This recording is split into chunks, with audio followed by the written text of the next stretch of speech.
Hello everyone and welcome to this portfolio performance tutorial where we'll be showing you how to track the performance of your investments. As you can see, we're using the mobile version, but of course you could use the PC or the Mac version of the app. Then once you have the app, tap and open it, and this is what the app looks like. At the bottom you can see dashboard, assets, taxonomies, earnings, and menu.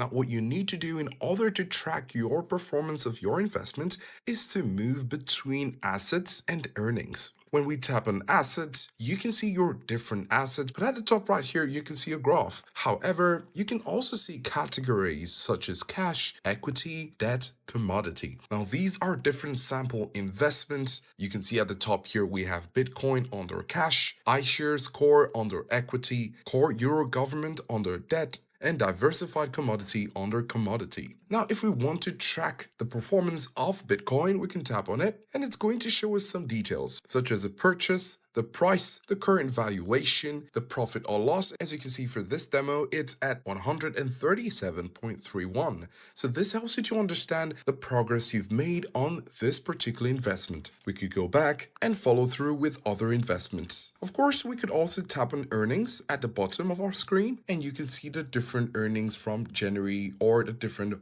months of the year. By doing this, you'll be able to track the performance of your investment using portfolio performance and its features. So this is how to track the performance of your investments.